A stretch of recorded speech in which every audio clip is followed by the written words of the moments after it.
It was popping. Back like we never left. And right now I'm here to talk about The Shop episode 2. Now, the days in which these come out, you cannot anticipate. I tried to search as far as the schedule for these episodes. I don't think there's a schedule. They're just going to drop whenever LeBron needs a haircut. So we got an episode today or yesterday because it's currently 1 in the morning. But yesterday on 10/12, we got a new episode of The Shop. And I got to say, best episode so far. Of course, it's only 2 episodes, so it's not a lot to go on. So I'm just going to give you my thoughts on this episode.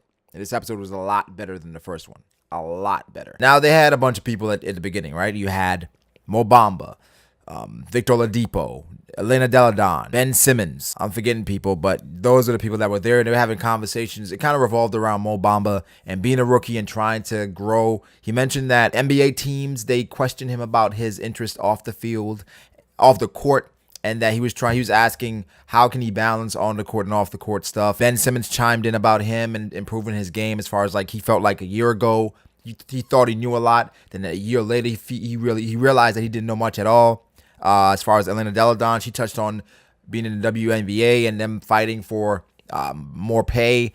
Victor Oladipo, he had a little song in the beginning. I gotta say, Maverick Carter, he's needed for that show because he was asking a lot of pressing questions and he kind of kept it going where it wasn't stagnant. Where I feel like the last episode they kind of went around in circles a little bit and talked about. I don't know. Maverick Carter kind of took the reign a bit more in this episode where it seemed like he was more so the moderator, and I really enjoyed that. So the first part of the episode was just that. Kind of revolved around, again, Mo Bamba, talking about being a rookie and just his pre-draft process. It was okay. That part was okay. Things really picked up after Drake got into the shop, right? And after Drake got there, they started talking about just success, right? Handling success. They talked about their dads for a little bit. I got to say, Drake, LeBron, and Maverick Carter, they got great chemistry. I think Drake came in there and he was really candid because, Drake and LeBron, they already have a relationship. So, and of course, it seems like Maverick, Drake, and LeBron, they all, obviously Maverick and LeBron, they have a relationship. But all three, they seem to have like a great camaraderie because after everybody left, it was just those three, and that's when shit really popped off. Now, again, LeBron talked about 2011 and how he felt like that was after that finals versus the Mavs, he was disappointed in himself. He even said, like, yo, looking back at it, I said, Bron, what are you doing? You're overthinking. You didn't do your best. And he never said that he gave up, but he felt like he left plays out there where he felt like he didn't put it all on the floor. He didn't leave it all out on the floor. In so many words, right? So he said he would never do that again, regardless, win or lose. He's going to leave it all out on the floor. That's all fine and dandy. And I really enjoyed that because LeBron is being candid about his situation and about the finals. But things kind of took a right when Maverick Carter asked Drake. Well, he said, "Yo, my favorite song on the album is March 14th, and my dad loves March 14th." And Drake goes into it about his dad, and then they talked about greatest challenges. So then Maverick Carter asked LeBron, "Do you think 2011 was your greatest failure?" LeBron said, "No, it's my greatest achievement because with a great failure like that, because obviously that's what it was." To overcome it would have to be your greatest achievement. So that's how LeBron looked at it because, of course, he's prospered after that. So then Maverick Carter turned the question to Drake, like, was this your greatest failure or your greatest achievement?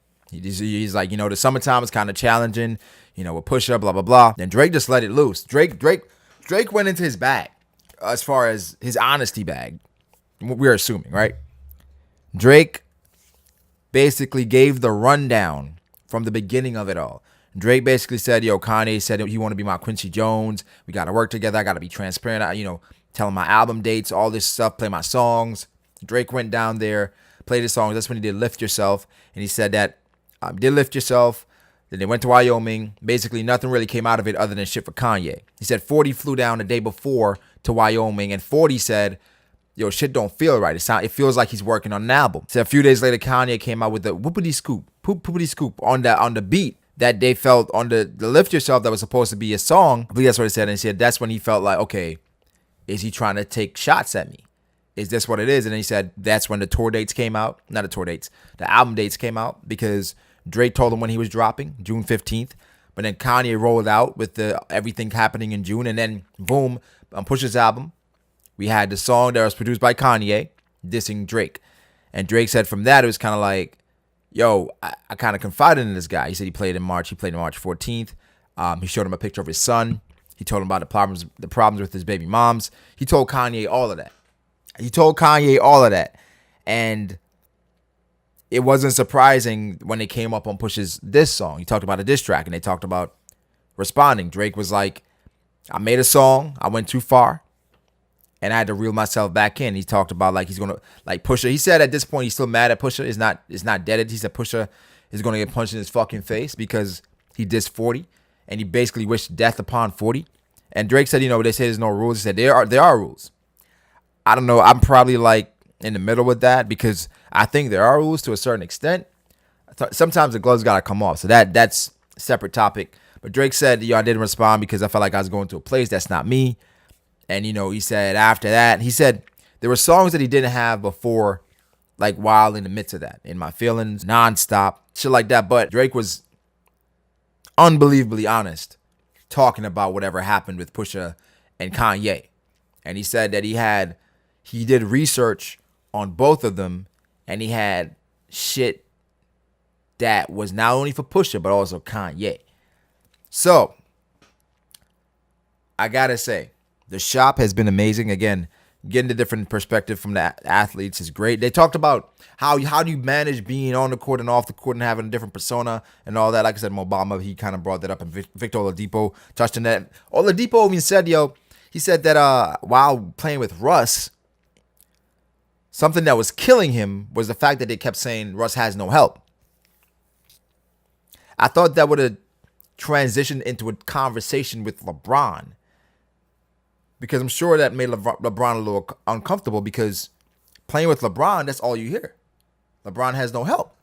So I was hoping that LeBron would have said something like, of course LeBron doesn't know how it's like to play with LeBron because he's not experiencing it. But it gave me more perspective, because Victor Oladipo said that he was worried about shit reporters were saying while he was playing the game because of the clamor around it saying, LeBron has no help. So for me, I thought about Kyrie in that moment, where it's like, damn, was Kyrie feeling that way? The overwhelming, intense pressure that if you don't play your A game, LeBron suddenly has no help. That's tough. So, great episode. The Shop episode 2. I can't wait for these episodes to drop. Once they drop, I'm going to try to make videos on them as soon as possible. Again, great shit, man. I'm sure a lot more is going to come out as the weekend progresses, especially Monday morning. That should lead a lot of shows, because it was just thrilling stuff. That from LeBron, Drake, and Maverick Carter, of course, Victor Oladipo, Elena Daladon, and people like that. So let me know what you thought about the Shop episode 2. I thought it was fantastic. Leave your thoughts below. Like, comment, subscribe for more content like this, and I'll catch y'all later.